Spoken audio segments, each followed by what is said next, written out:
안녕하십니까. 저는 해커스 한국사에서 한국사를 수업하고 있는 이중석입니다. 오늘은 다름이 아니고 제가 한국사 능력검정시험을 공부하는 과정에 있어서 생각의 깊이를 더할 수 있는 책을 한 권 간행을 했거든요. 출간이 되어서 그 책을 소개를 시켜드리려고 합니다. 이 책인데요. 두둥.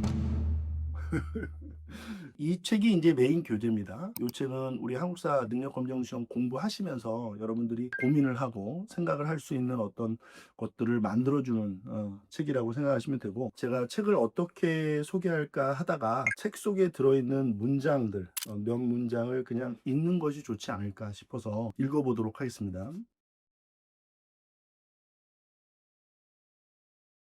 현실적으로 모든 사람의 사회적 위치가 같을 수는 없다.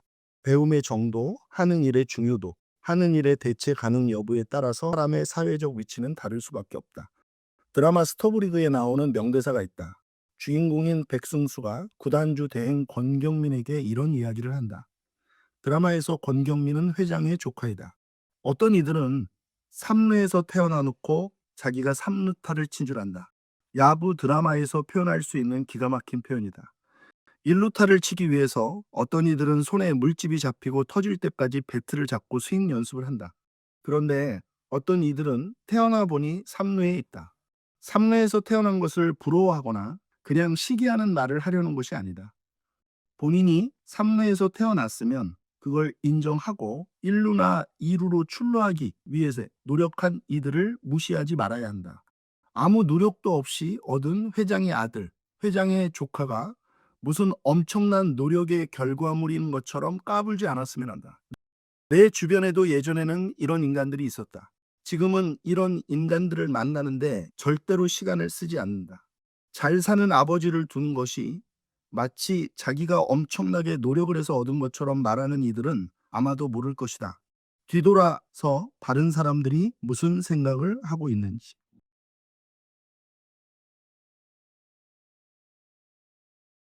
자신이 가진 능력이 자신의 노력으로 획득한 것이 아닌 천부적인 운으로 획득된 것일 때 사람이 조금 겸손해지면 조금은 지금보다 아름다운 사회가 만들어지지 않을까? 부모님을 잘 만나 잘 공부하고 잘 사는 사람들은 모른다. 본인이 당연하게 누린 것들이 어떤 누군가에는 꿈에도 그릴 수 없는 일이었다는 것을. 이렇게 말하면 어떤 공격을 할지도 나는 안다. 왜냐하면 그 공격이 매번 똑같기 때문이다. 나의 노력도 있었다. 나도 정말 악착같이 열심히 살았다. 네, 알겠습니다.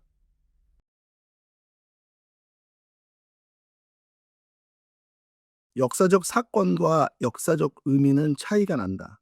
역사적 의미는 역사적 사건의 식민지이지만 항상 독립을 꿈꾼다. 의미가 없는 사건은 가끔씩 악취를 풍기는데 얇은 지식 수준이나 이념과 융합해 새로운 의미를 임의적으로 만들면 더욱 짙은 악취를 풍긴다. 사건은 보이는 거짓과 뒤에 숨어 있는 진실 사이에서 숨바꼭질을 하며 역사를 만들어낸다.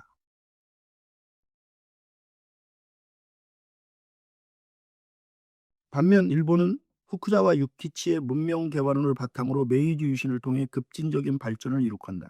후쿠자와 유키치는 게이오 대학을 세웠으며 그의 문명 개발론을 압축해서 한 문장으로 말하면 지의 총합이 문명의 수준을 결정한다. 이다.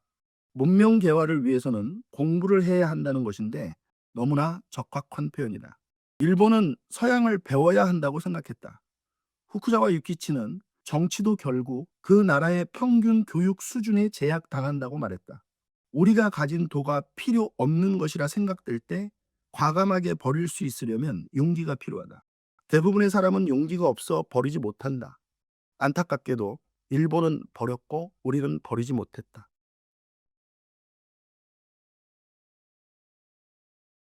민중들의 마음은 역사에 기록되지 않는다. 역사의 땅 위에서 벌어진 민중의 마음은 기록도 없이 시간에 풍화되어 볼 수도 만질 수도 없이 흩어져 버린다.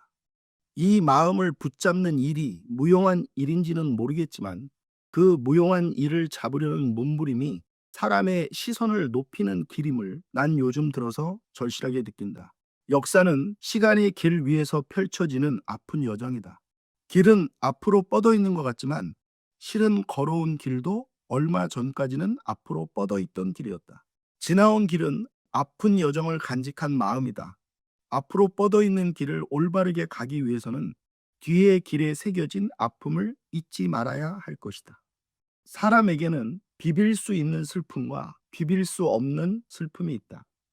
비빌 수 없는 슬픔은 끝까지 내가 짊어지고 가야 하지만 비빌 수 있는 슬픔은 누군가가 필요하다. 사람이 살다가 힘들면 가족, 사회, 국가와 같은 비빌 수 있는 대상이 필요하다. 그런데 그 비빌 대상이 투쟁의 대상이 되는 순간 사람을 지치게 만든다.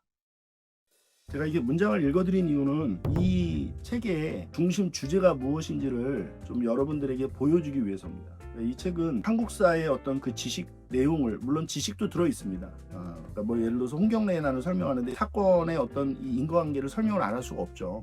근데 그런 거는 이제 여러 책들에서 언급을 하고 있는 거고, 거기서 좀 한 발 더 나아가서 우리가 이 AI 시대에 무엇을 해야 되는가, 역사를 통해서 뭐 그런 이야기를 이 책에서 좀 하고 싶었습니다. 여러분들 한국사 공부하시면서 고민하고 생각하고 또 의미 있는 어떤 시간을 만들려고 우리가 노력을 좀 했으면 좋겠어요. 단순히 이 한국사 능력검정 시험을 급수를 취득해서 어떤 자격 조건을 만든다? 이런 공부는 저는 개인적으로 없어져야 된다고 봅니다. 공부라는 거는 뭔가를 이렇게 해서 자신을 좀 이렇게 발전시키고 자신의 행동을 좀 변화시키고 뭐 이러는 데 기여를 해야 되지 않겠습니까? 그러려면 공부가 암기가 아닌 생각하면서 공부가 이루어져야 되지 않을까라는 제 소박한 바람을 이 책에다 녹였습니다. 구입해 주세요.